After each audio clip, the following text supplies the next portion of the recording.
respecto a la palabra del Señor. Uno de ellos es Lucas. Lucas es un médico de profesión, es un evangelista por convicción, que desarrolla y escribe la experiencia que él miró, que él vivió con un Jesús no conocido. Este Jesús no conocido para él era un Jesús que le contó a alguien, un testigo presencial. ¿Cuántos creen que existen profesiones que son extremadamente exactas? Hay profesiones en las que se puede fallar. Supongamos que un ingeniero civil dice, ¿sabe qué? Para los cimientos de aquí cubico más o menos esto, y resulta que no voy a poner tanto de concreto. Perdonen, una pausita. Si me ayudan nuestros hermanos de servidores manteniendo la puerta abierta, tengan la bondad, ayúdennos con eso. Giovanni y Roger, por favor, mantengan siempre la puerta abierta. Muchísimas gracias. Bueno, les decía, ¿ustedes creen que un ingeniero civil podría decir, en este espacio donde voy a poner los cimientos para el edificio, cubico y resulta que voy a poner un cuarto menos de concreto? ¿Qué pasaría con todo el edificio? Imagínense ustedes, si en una profesión como la medicina, llega el paciente, lo recuestan, ven la historia y dicen, bueno, hay que sacarle el apéndice. Pero el doctor dice, no estoy con ganas de sacar el apéndice, le voy a sacar más bien un riñón. ¿Ustedes se dejarían tocar por un médico así? ¿Cuál era la profesión de Lucas? Médico. Miren, Lucas era una persona extremadamente precisa, y cuando él estuvo preso en Roma porque Nerón había culpado a los cristianos de haber incendiado una parte de Roma, él se dedica a recabar y a escribir de manera sistemática, cronológica y ordenada los hechos de Jesús. Y claro, él presenta con exactitud y veracidad a un Cristo que él no conoció, pero un Cristo que le presentó un gran amigo. Ese gran amigo se llamaba Pablo. Y Pablo le presenta a otros amigos. Entre ellos le presenta a Pedro, le presenta a María, la madre de Jesús. Y Lucas puede tener un acercamiento con ellos, una investigación con los testigos presenciales, y él se encarga de meterle exactitud a la historia. ¿Creen ustedes que se puede armar una historia de alguien que usted no ha conocido investigando a quienes sí le conocieron? La historia universal está escrita así. Lucas, un médico preciso, escribe sobre un Cristo que no conoció, pero que a través de testigos presenciales hace un trabajo investigativo realmente envidiable. Hablemos un poquito del contexto. El contexto en el que se desarrolla la historia que les vamos a contar el día de hoy, esta enseñanza de la palabra de Dios, es un contexto distinto al que nosotros vivimos el día de hoy. ¿Cuántas mujeres creen que vivimos o viven en una sociedad machista? Digan nomás. Todas de alguna manera piensan que la sociedad es machista, ¿verdad? ¿Quieren que les presente una sociedad machista? Bueno, les voy a contar. Jesucristo tenía ya un apogeo ministerial, empezaba a desarrollarse, empezaba a crecer, empezaba a ser popular Jesús. Las enseñanzas que salían de su boca en las sinagogas golpeaban durísimo. La gente lo empezaba a mirar como alguien diferente, como alguien distinto. Las enseñanzas que Jesús tenía eran poderosas en realidad. Entonces, Jesucristo empieza a recorrer pueblos y aldeas, y la fama de Jesús empieza a hacerse muy grande. ¿Ustedes creen que Jesús iba solamente con los 12 discípulos? ¿Le daría algún rato hambre a nuestro Señor? ¿Habrían restaurantes para en el camino pararse a comer? ¿Quién hacía la comida? ¿Será que en esas largas caminatas de pronto debía bañarse, los discípulos cambiarse, reposar un rato? ¿Quién hacía todo eso? ¿Quién estaba preocupado de varias situaciones y cosas que nosotros los varones, como dicen algunos amigos, no la pescamos?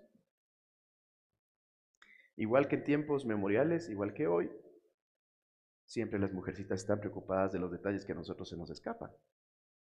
Jesucristo tenía un grupo de mujeres que les acompañaba en su ministerio. Un grupo de mujeres quienes caminaban con Jesús y se encargaban de algunas cosas. Entre ellas se encargaban de la alimentación, de la logística, del reposo, del aseo general, personal. La salubridad en esos tiempos no era la salubridad que nosotros tenemos del día de hoy.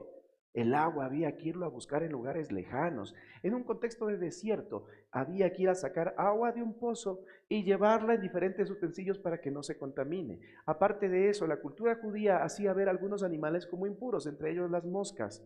Cuando una mosca se posaba encima de un cántaro, había que romper ese cántaro, porque era inmundo. Las mujercitas se idearon y pusieron telas sobre los cántaros. Entonces, cuando se posaba una mosca, botaban la tela, pero no rompían el cántaro. El papel de la mujer, históricamente, ha sido neurálgico, importante, vital, pero lamentablemente, en todos los tiempos, ha sido menospreciado, ha sido poco valorado, ha sido poco destacado. ¿Qué pasaba con las mujeres judías de ese tiempo? ¿Qué pasaba con este grupo social? Era un grupo social discriminado, era un grupo social marginado. De hecho, se contabilizaban solamente a los hombres.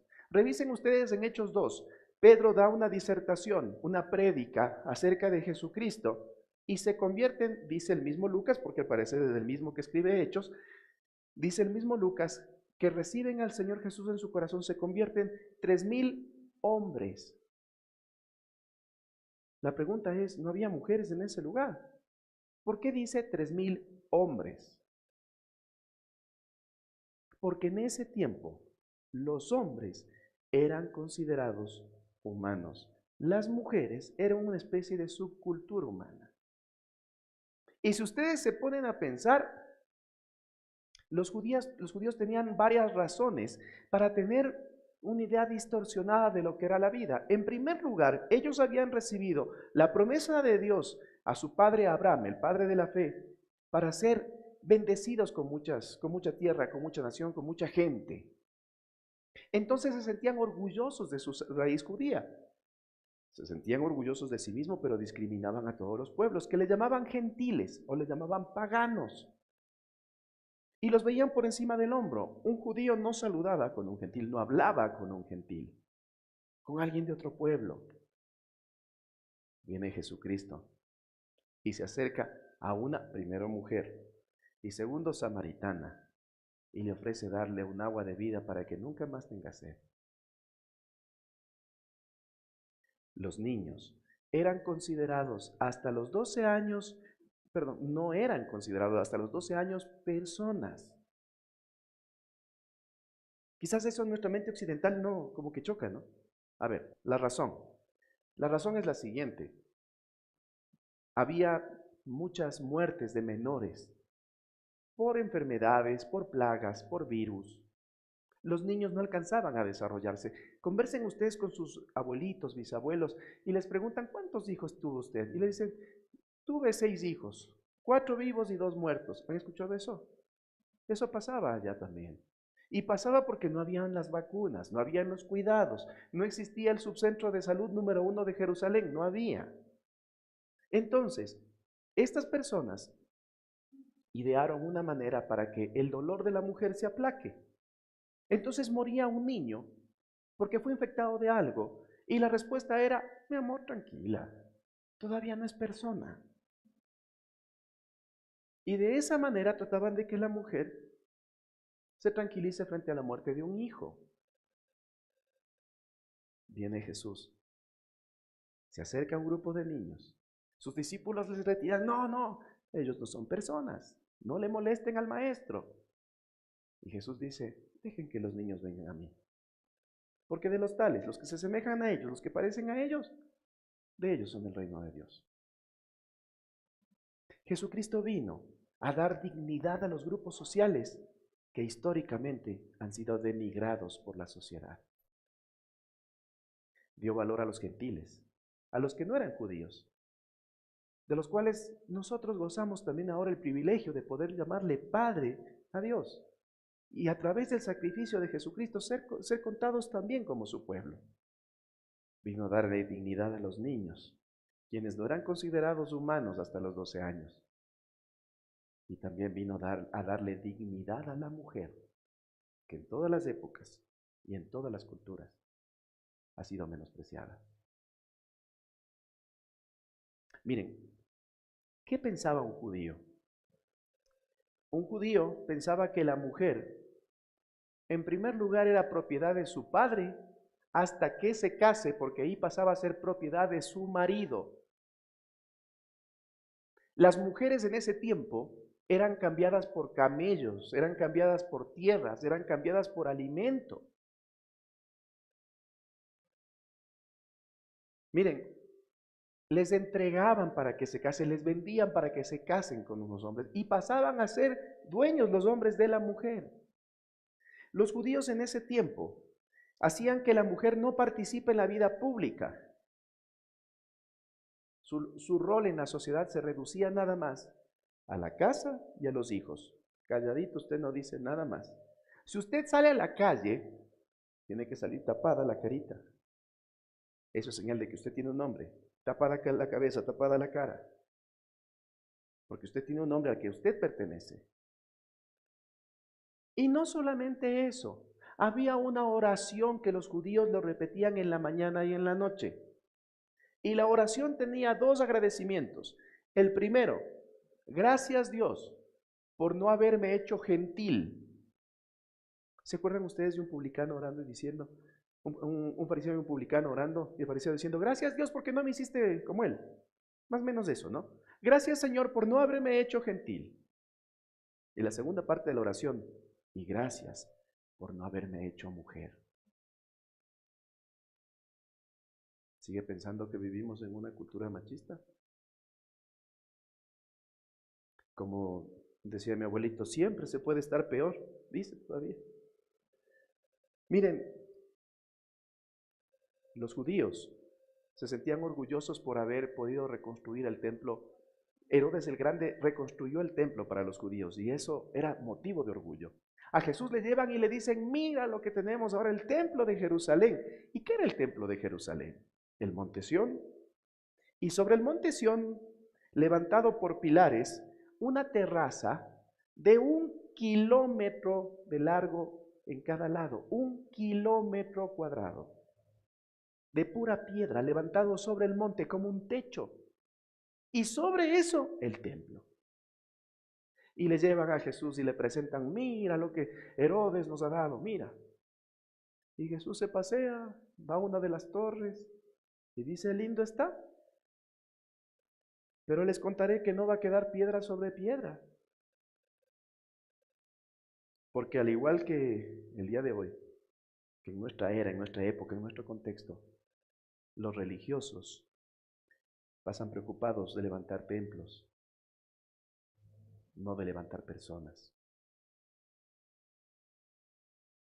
Se sienten orgullosos del concreto y los bloques que han puesto, pero quizás desconocen a quienes se acercan a buscar de Dios en esos templos. Y efectivamente después pasó lo que Jesús dijo, el templo fue destruido. Y en ese contexto que les estoy hablando, los religiosos ostentaban lo que tenían, pero se habían olvidado completamente de la justicia, se habían olvidado completamente del amor, se habían olvidado completamente de la misericordia. Y sobre todo a grupos sociales como los que les estoy contando, como los niños, como los gentiles. Por eso Jesús enseña la parábola del buen samaritano, que pasaron los religiosos, pero un samaritano, un gentil, fue el que dio la mano. Y otro grupo social olvidado, las mujeres. Las mujeres, en una causa judicial, las mujeres cuando tenían que rendir una versión no eran aceptadas. Una mujer no podía declarar ni en un juicio, ni en una audiencia, no podía declarar una mujer. Porque había hasta un chiste entre los judíos, en donde asociaban la palabra mujer con la mentira. Entonces el testimonio de una mujer nunca era aceptado. No se olviden de ese detalle que les acabo de contar. Miren, les había contado que inicialmente se construye la Torá, los 5 primeros libros, el Pentateuco como se llama, los 5 primeros libros de la Biblia, Génesis, Éxodo, Levítico, Números y Deuteronomio, los 5 libros que se le atribuyen a Moisés y a la escuela de Moisés. Y en esos 5 primeros libros existen religiosos que alrededor de ellos cuidan la transcripción, cuidan el estudio, escriben unos comentarios. Uno de ellos es el señor que tienen ahí. Es una representación nada más.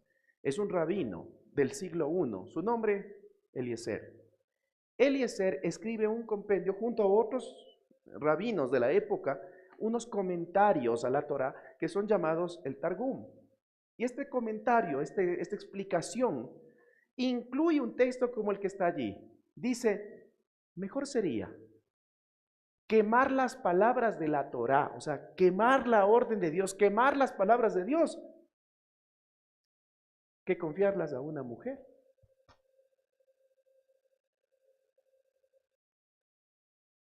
¿Se imaginan la percepción que tenían de la mujer? Que preferían quemar la palabra de Dios a confiarla a una dama. Y continúa, el que enseña a su hija la Torá, le enseña su desnudez. Miren, la peor aberración para un judío, el peor insulto era mostrarlo desnudo. Por eso a Cristo lo crucifican desnudo. La peor humillación para un judío era mostrar su desnudez. Miren algunos líderes de la Biblia que dicen y mostró su desnudez. Quiere decir, o sea, el peor insulto. Eso era la desnudez.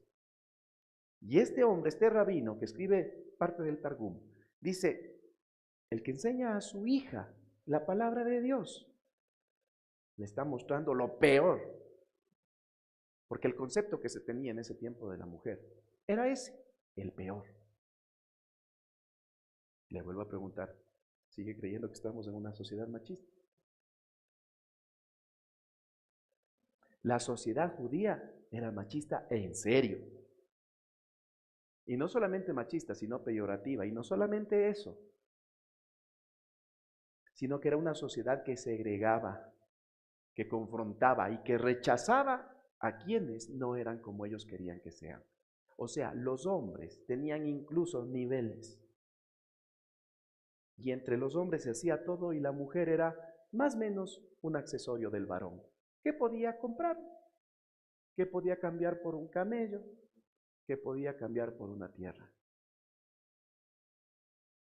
Resulta que Cristo a este grupo social también vino a dar dignidad. Cierre sus ojitos. Padre, en el nombre de Jesús, te pido que tu presencia, Señor, con peso de gloria caiga en este lugar. Que sean abiertos nuestros ojos, destapados nuestros oídos, Señor, para que nosotros podamos comprender tus verdades, Padre. Aleja toda distracción de nuestras mentes, Señor. Que el enemigo no nos distraiga, Padre, para comprender esta nueva verdad encerrada en tu palabra. Perdonar es servir. Ayúdanos a entender esto, mi Dios, en el nombre de Cristo Jesús. Amén. Vamos a la palabra de Dios. Lucas capítulo 8, versículo 1. Relata qué pasaba con Jesús. Y dice, aconteció después que Jesús iba por todas las ciudades y aldeas predicando y anunciando el evangelio del reino de Dios. Y los 12 con él. ¿Qué hacía Jesús? Predicaba, anunciaba, caminaba. ¿Y quién estaba con Jesús? ¿Quién? ¿Cuáles son estos 12? Incluido Judas, el que le negó. Perdón, el que le vendió. Pedro, el que le negó. Sí, ¿verdad? Incluyendo los que salieron corriendo. Incluyendo Jacobo, que era el que siempre le confrontaba. Tomás, el que no creyó. Todos ellos estaban ahí. Sí. Miren, como normal hasta ahí, ¿no? Jesús andaba con los 12 predicando. Pero miren lo que dice el versículo 2. Y algunas mujeres. A ver, ahí metemos un frenazo como cuando vamos caminando y se nos cruza algo. A ver. Y con ellos algunas mujeres. ¿Por qué la Biblia menciona algunas mujeres? Cada vez que la Biblia le mencione algo, no es porque sí, tiene una razón, tiene una importancia. Y la importancia es que las mujeres en ese tiempo no eran tomadas en cuenta. En ese tiempo las mujeres eran tratadas como un grupo social, perdón la expresión, de lo peor. Ese accesorio que pensaban los hombres de ese entonces, que eran las mujeres, resulta que Jesucristo las lleva también con los 12. Socialmente causaría eso un shock.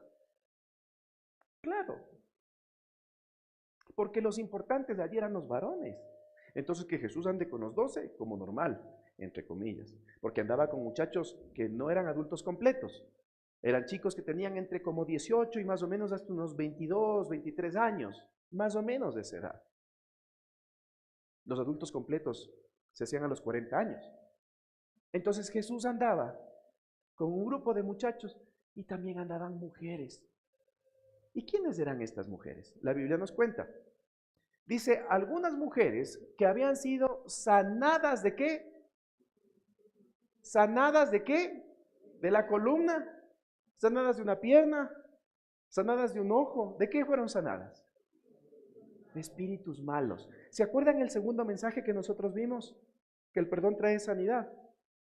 Miren, los extremos no son buenos. Los extremos son nocivos. Pensar que todo se atribuye, toda enfermedad se atribuye a una situación espiritual y reprendemos hasta la sopa para podernos comer, es una exageración. Como también es una exageración pensar de que todas las enfermedades solamente pasan por una parte física. Jesús había sanado a varias mujeres de espíritus malos. Eso también existe. Eso también hay. Cuando el cuerpo se enferma, ¿a dónde llevamos? ¿A dónde le llevamos al cuerpo que se enferma? Al médico, ¿no es cierto? Cuando se enferma nuestra mente y estamos pensando que soy árbol y cuando no soy árbol, ¿a dónde le llevamos a esa persona? Y cuando el espíritu se enferma.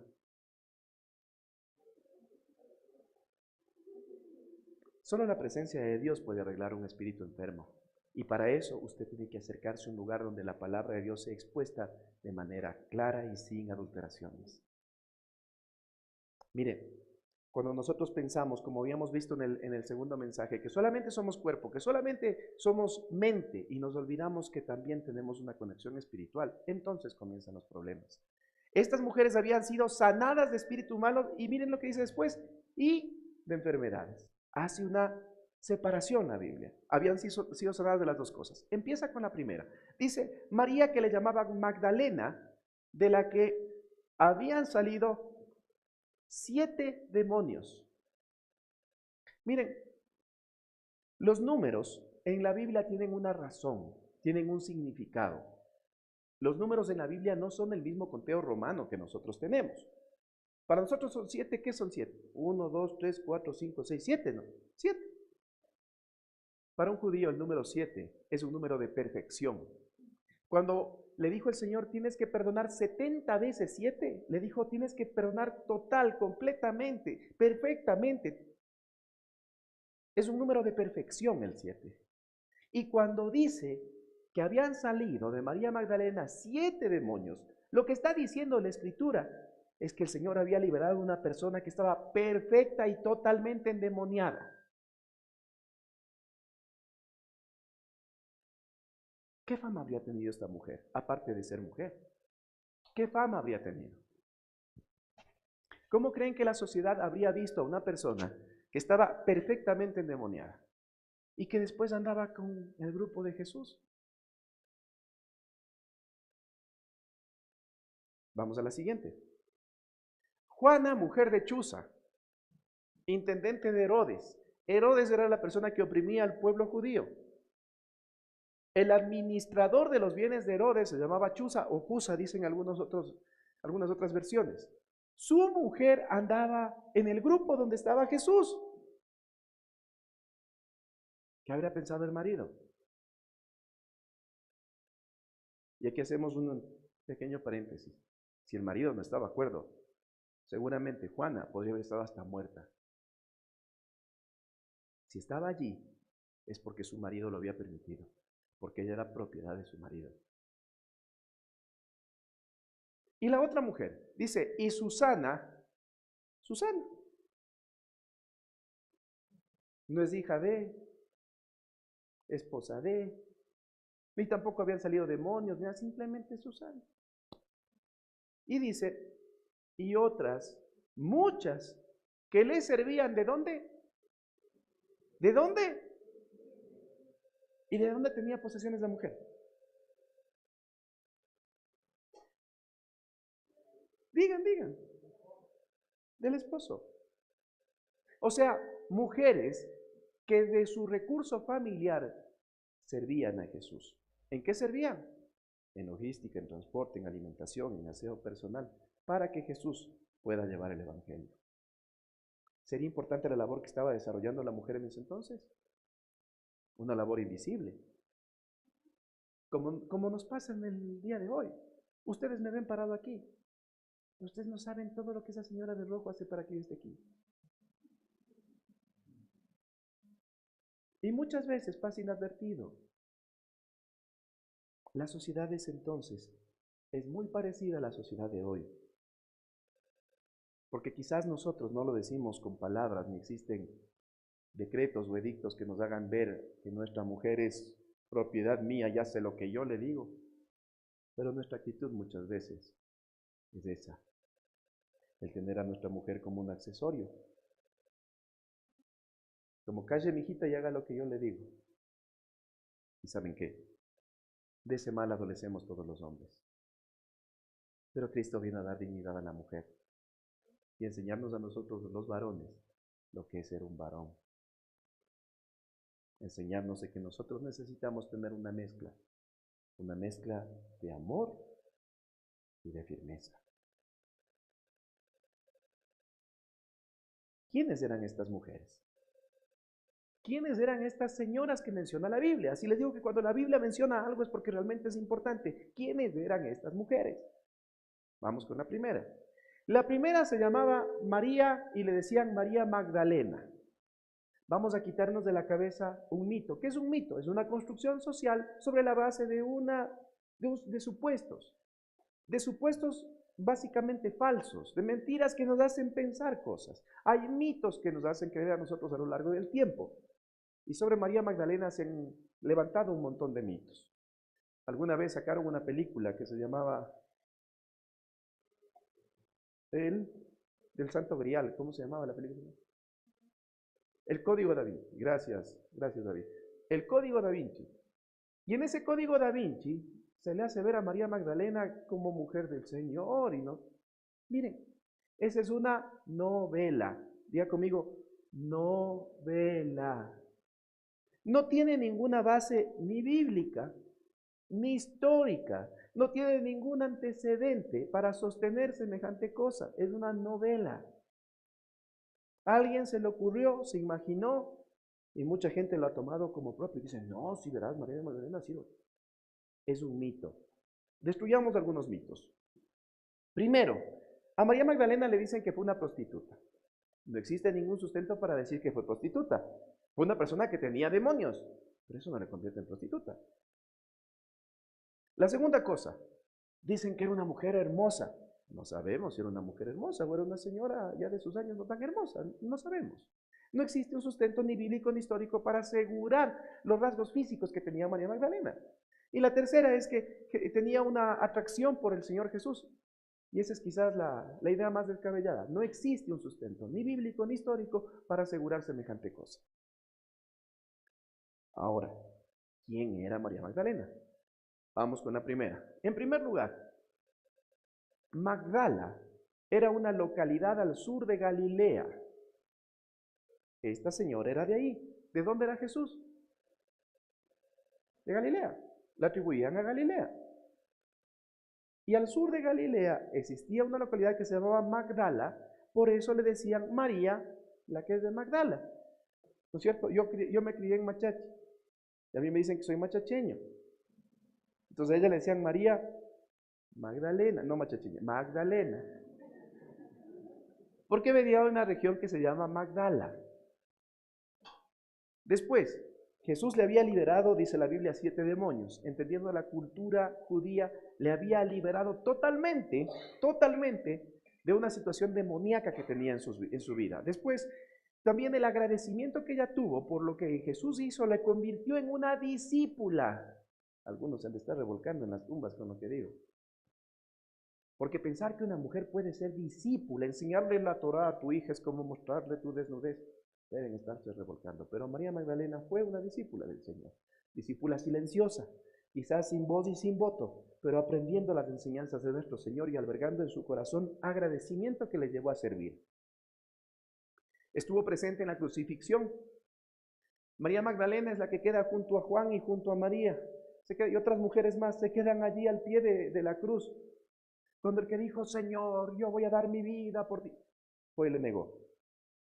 Cuando el que era encargado de la bolsa, encargado de las finanzas, le entregó a Jesús. Cuando Tomás, cuando Jacobo salieron corriendo, cuando todos se fueron, ¿quiénes quedaron? El jovencito, el más chiquito, llamado Juan, quizás tendría unos 14, unos 16 años. Él se queda. Se queda María, su madre, y algunas mujeres, entre ellas María Magdalena. ¿Movida por qué? Por el agradecimiento. Igual que pasa hoy. Cuando los momentos son tristes, son adversos, son difíciles, los hombres salimos corriendo. ¿Y quién se queda?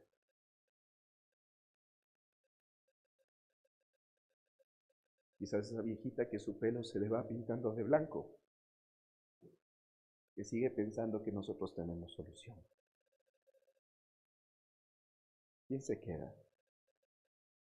Quizás esa hermana, quizás esa tía, quizás esa prima que dice, para el hombre es imposible, pero para Dios esto es totalmente posible.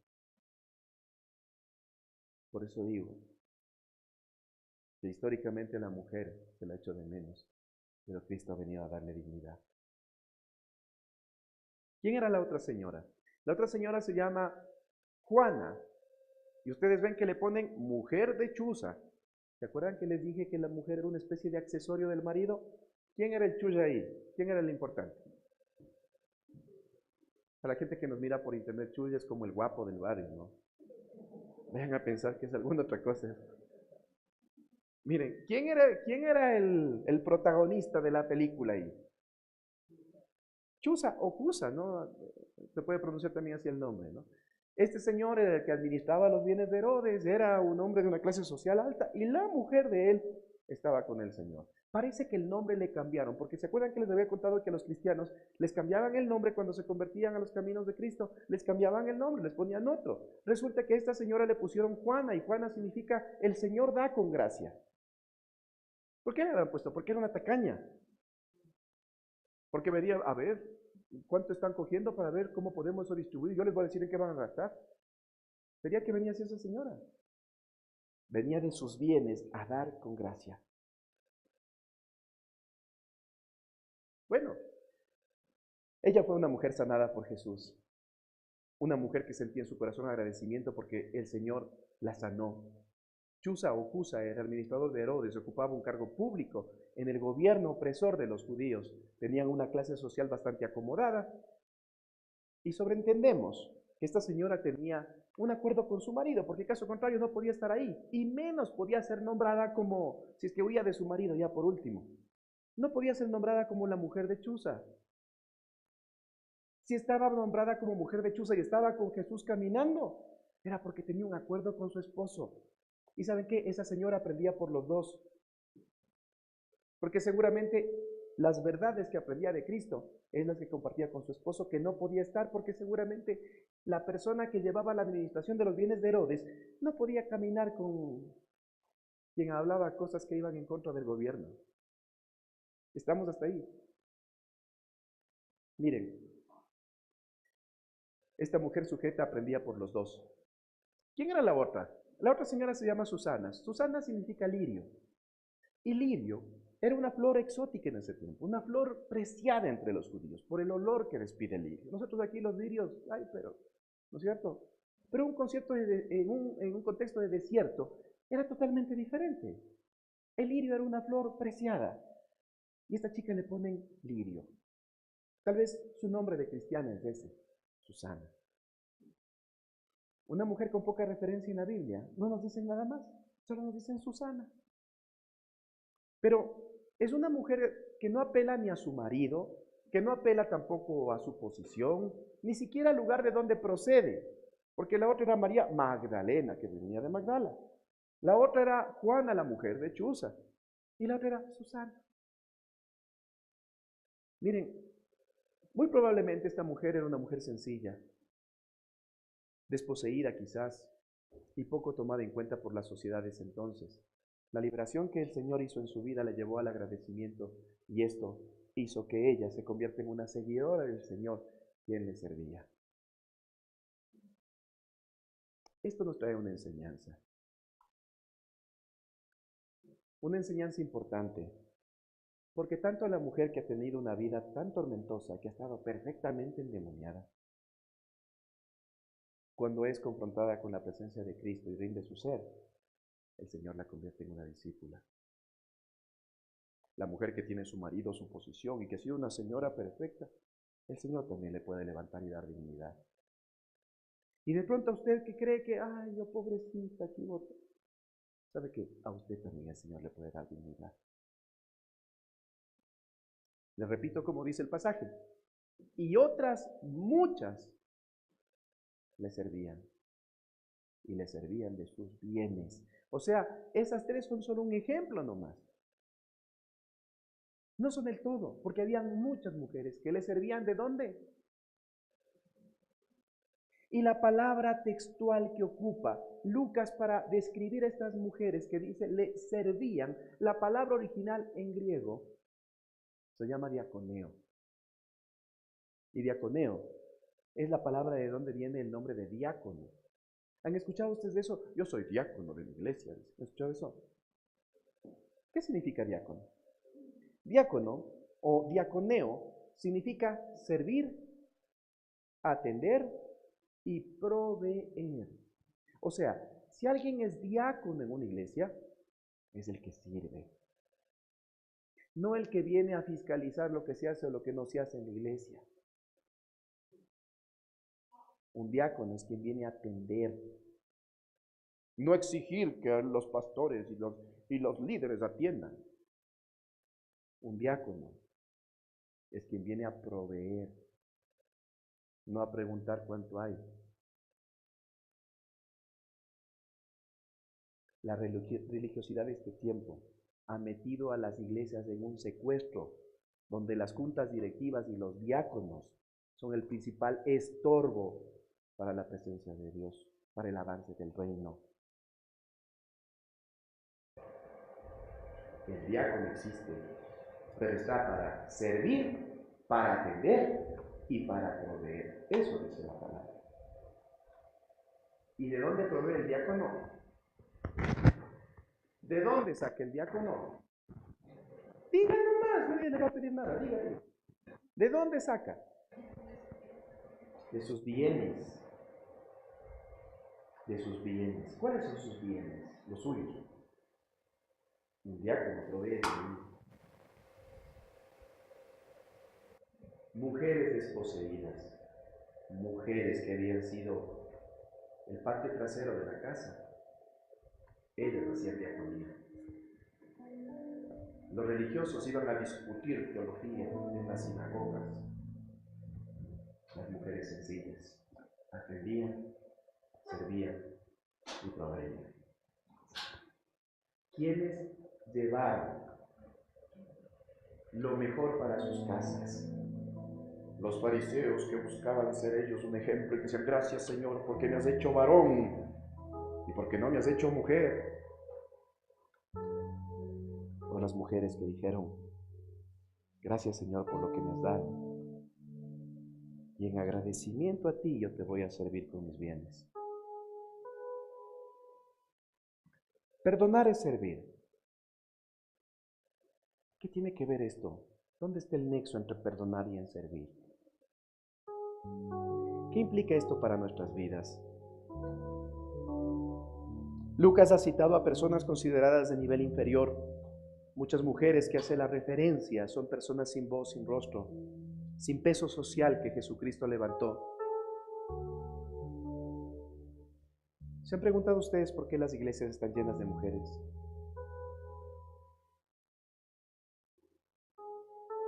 Normalmente quien llora para que su matrimonio se arregle no es un varón, normalmente. Aunque existen casos, pero la gran mayoría, quienes se quedan al pie de la cruz viendo cómo todo se desmorona, viendo que todos corren, normalmente es una mujer.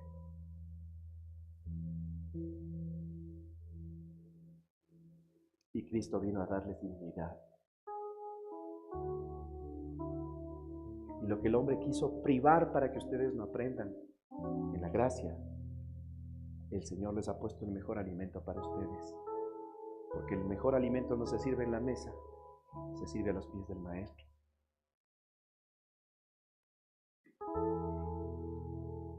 Les decía que perdonar es servir. ¿Y qué ejemplo nos deja estas mujeres oprimidas, esclavizadas, humilladas, que al recibir la luz de Cristo fueron perdonadas?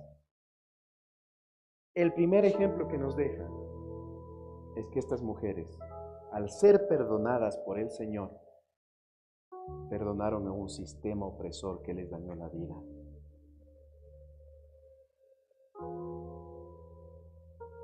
¿Han escuchado frases como: yo voy a estudiar para no ser mandada de nadie? ¿Han escuchado eso? Resulta que cuando se gradúan y estudian, el jefe les trata peor que esclavas. Cambian de dueño nomás.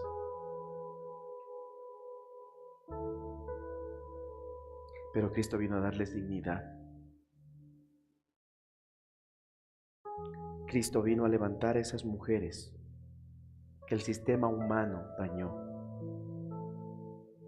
Pero de estas mujeres que habla la Biblia, de María Magdalena, de Juana, de Susana, ellas, se nota claramente que perdonaron a un sistema humano.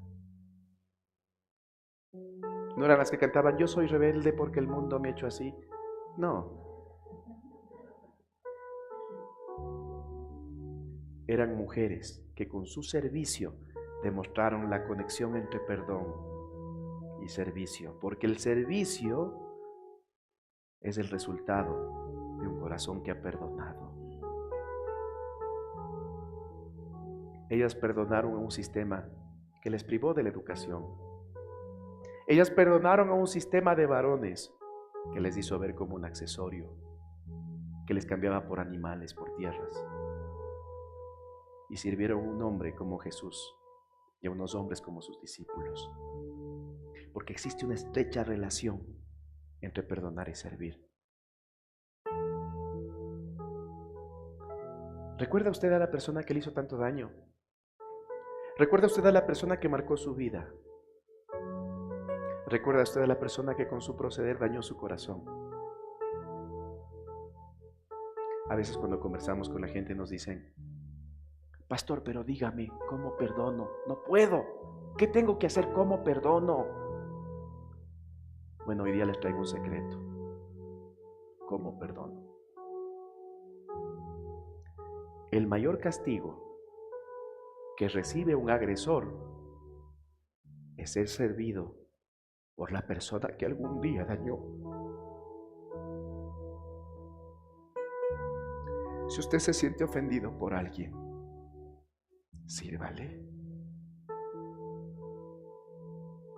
a esa persona que le dañó su corazón, a esa persona que cambió su existencia, a esa persona que le marcó aquí adentro. Sírvale. Jesucristo vino a dar dignidad y su estrategia fue: el Hijo del Hombre no vino para ser servido, sino para servir.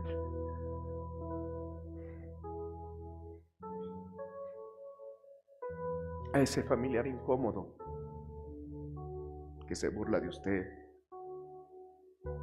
que le trata mal, que le hace ver como poca cosa para su esposo, para su esposa, sírvale.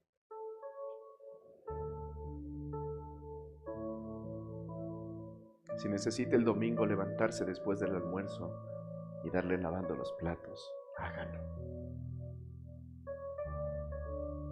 Si sabe que va a ser el cumpleaños de esa persona que le causó dolor, que en la familia no le acepta, y que está marcando su corazón y el corazón de sus hijos.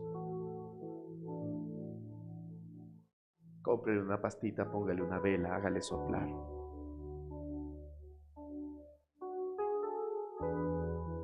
La palabra de Dios dice en Romanos 12:2: si tu enemigo tiene hambre, dale un palazo. No dice eso.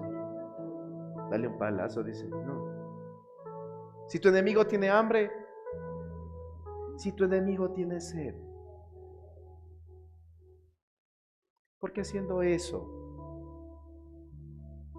dice la versión Reina Valera, ascuas de fuego amontonará sobre su cabeza. ¿Qué son ascuas de fuego? Es un montón de candela, de brasas de fuego, poniéndole así aquí arriba. ¿Qué pasaría si a mí me ponen un montón así de fuego aquí arriba? ¿Qué pasaría con mi rostro?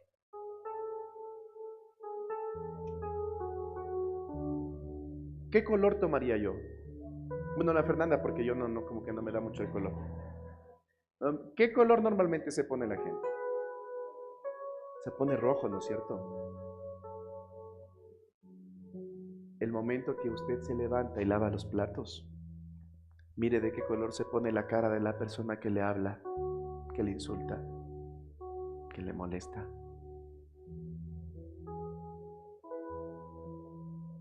El momento que usted llega con una pastita a decirle feliz cumpleaños, véale de qué color se pone. Porque el mayor castigo para quien nos ha hecho daño es servirle de corazón. Y eso incluye al marido y a la mujer también. Porque la ofensa que más duele es la que viene de quien más uno quiere. Y a veces la ofensa que nuestra pareja ha tenido contra nosotros es la que nos queda aquí. Pruebe con servirle. A ese marido que llega mareado y que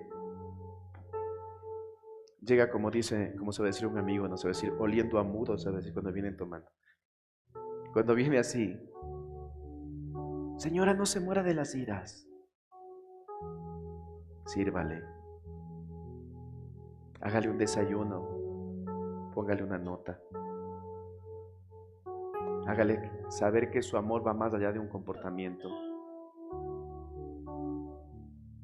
A ese esposo grosero que a veces pide las cosas de una forma no tan buena, sírvale. A esa esposa que después de haber pintado usted toda la casa, ya no le dieron las fuerzas para pintar esa esquinita de ahí arriba. Viene su señor y le dice: ah, lindo está, pero ahí te ha faltado. Tome un respiro. No voy a pedir que levanten la mano a quienes se sienten identificados, pero tome una brocha y pinte el pedazo que falta. Porque el servicio es el mayor castigo para quien ofende.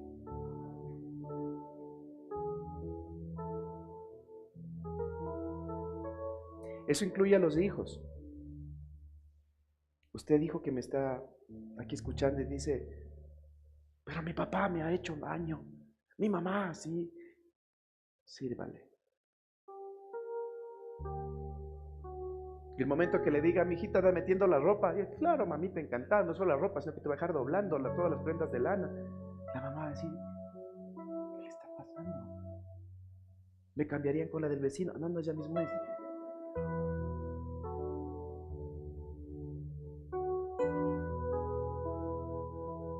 Los padres debemos ser los primeros promotores de nuestros hijos. Y debemos buscar no ser tan exigentes como dice Pablo, para que no se desanimen en el camino de lograr sus objetivos. Si para iniciar este año escolar, en vez de decirles: verás, guambra, donde que no pases ahí y te quedes a suspenso, supletorio, te de meter una paliza, ya va a comprar unos 3 chivos para que vayas a pastar. Si no quieres estudiar, revisarás, estar perdiendo tiempo con vos, plata botada cada vez que vas a estudiar, en vez de estar con esas cosas.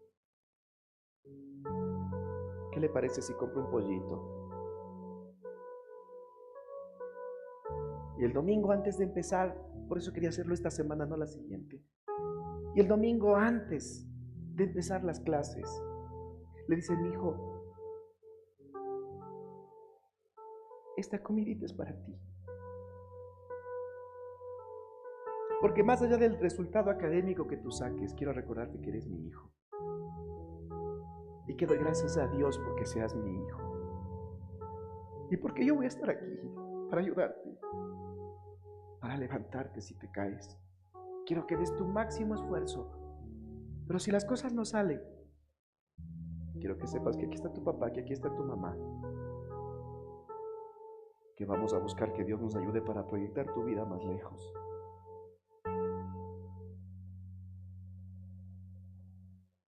Quizás nosotros somos una generación a la que nos dieron palo.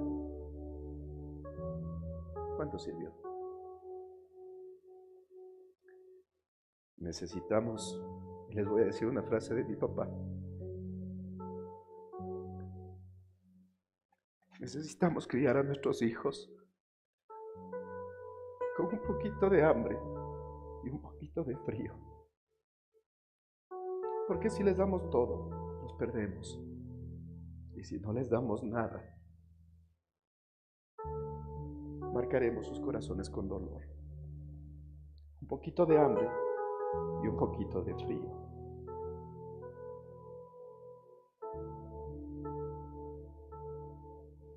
Pidamos que el Señor nos ayude y nos enseñe a forjar una nueva generación con un legado que provenga de su corazón.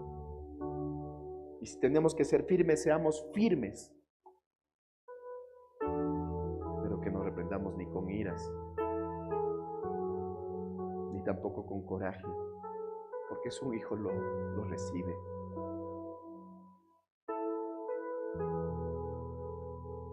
El mayor castigo para quien te ha ofendido es servirle. El que sirve, dicen en el mundo, no. El que sirve, sirve. Y el que no sirve, no sirve nomás. Pero sabes que yo te digo hoy que el servicio rescata personas del infierno. Cuando tú haces una comidita, tu hijo se pone a pensar y dice, yo soy importante para mis papás. Por eso me voy a esforzar. Cuando el marido todo medio mareado se despierta y ve un desayuno delante de él, dice, a ver, yo soy importante para la persona que estoy haciendo daño. Cuando el esposo así medio cansado pone la escalera de nuevo y pinta los 20 centímetros que le faltaron, la mujer dice, mi criterio es tomado en cuenta.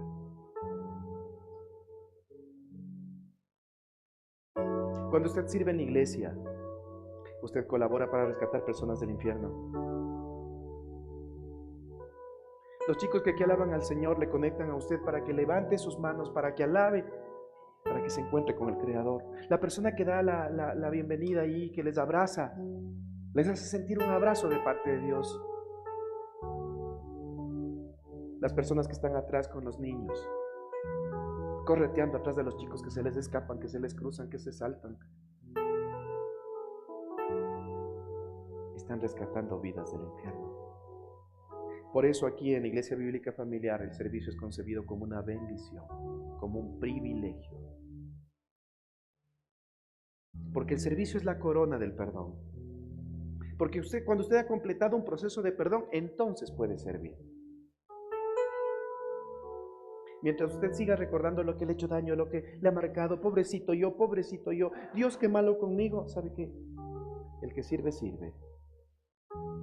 El que no sirve, no sirve. Pero para servir necesita perdonar. Porque lo que va a hacer con el servicio es rescatar personas del infierno. Por eso le digo que hay una conexión entre servir y perdonar. Y es necesario que nosotros comprendamos. ¿Quién es el que le dice, no vayas, vete, gana, vas a estar ahí vos ya, que haga otro, pues que estás ahí? ¿Quién le dirá eso en la oreja? La voz del Espíritu Santo. Servir es un privilegio. Las páginas del reino de Dios se escriben con los nombres no se escriben las páginas del reino de Dios, no se escriben con los nombres de la gente más inteligente. Las páginas del reino de Dios se escriben con los nombres de la gente más servicial.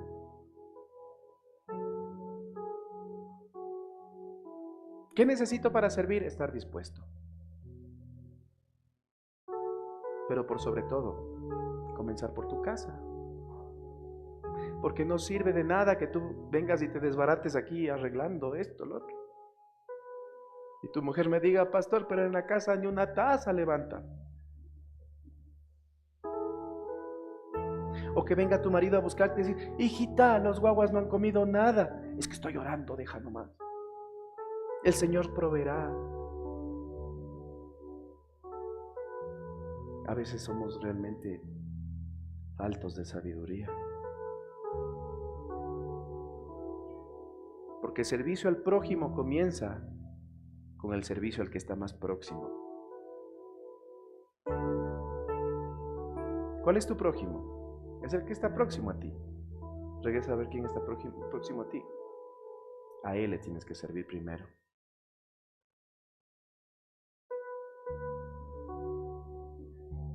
Porque el servicio es la corona del perdón. ¿Quieres que el Señor escriba con tu vida una historia en el reino? Necesitas ser servicial. Finalizo con esto. Tener la capacidad de servir a Dios y al prójimo es fruto de un corazón que perdona y que ha sido perdonado. Servir es un privilegio para una vida con propósito. La persona que dice, no le voy a perdonar esto que me hizo porque esto yo me voy a llevar hasta la tumba, dice.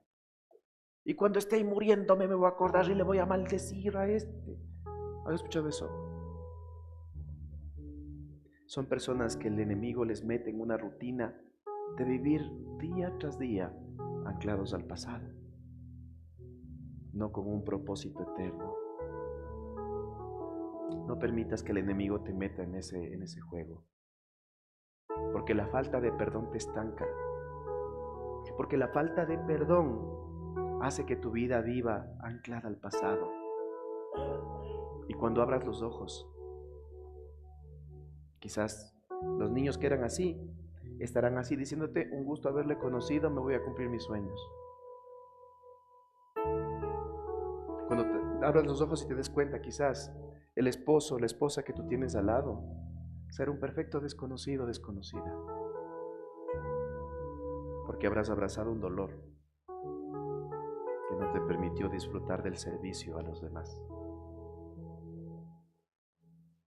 ¿Quién te hizo daño? Sírvele. Hazle saber que le has perdonado, sirviéndole. ¿Cómo se llamaba el primer mensaje? ¿Se acuerdan el primer mensaje de esta serie? ¿Entienden por qué perdonar es una locura? Porque el hombre natural dice, ¿cómo le voy a servir al que me ha hecho daño? Pero Cristo nos dice, si tu enemigo tiene hambre, si tu enemigo tiene sed, porque de esa manera se va a poner rojo de la vergüenza cuando yo proceda entregando un bien a quien me ha hecho un mal. Esta mañana el Señor te ha hablado. Esta mañana el Señor ha puesto delante de ti la muerte y la vida. ¿Qué vas a escoger? Esa es una batalla que yo no puedo darte ganando, darte orando. Nadie gana una batalla con una fe prestada. ¿Qué vas a escoger? Decide por la vida. Decide pensando en ti y en tus generaciones, porque lo que hoy tú decides se va a convertir en la bendición de tus hijos o en la maldición de tus hijos y de los hijos de tus hijos. Familias separadas que no pueden verse, a veces no saben ni por qué. Y resulta que todo nace en una cosa que se llama falta de perdón. Hijos que se privaron de criarse con sus papás por una parte que se llama falta de perdón.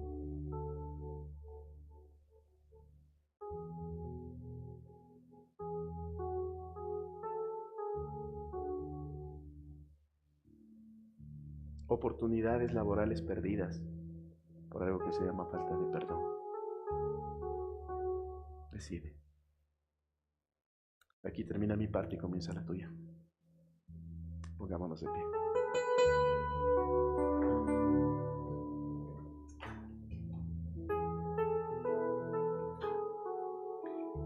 Mi Dios, en esta mañana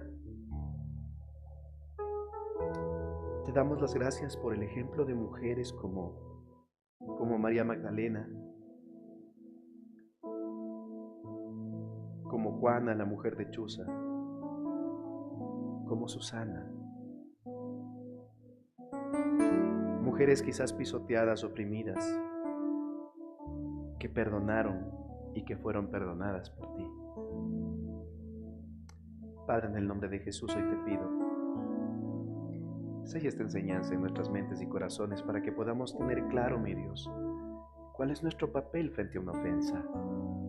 Hacernos los ofendidos, sentirnos ofendidos, o buscar servir, porque de esa manera las relaciones se sanan, mi Dios. Padre, en el nombre de Jesús bendigo a cada persona que llegó a este lugar. Amado Espíritu Santo, yo te pido que en este momento tú traigas recuerdos a nuestra vida de lo que quizás ha marcado nuestro existir. En primer lugar, mi Dios, yo te pido, trae a nuestra mente, trae a nuestro corazón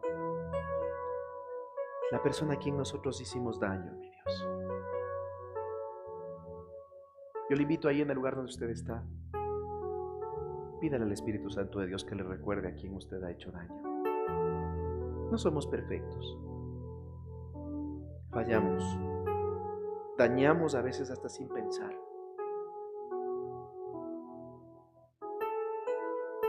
Padre, en el nombre de Jesús yo te pido que ese recuerdo que ahora esté en nuestra mente no quede solamente allí,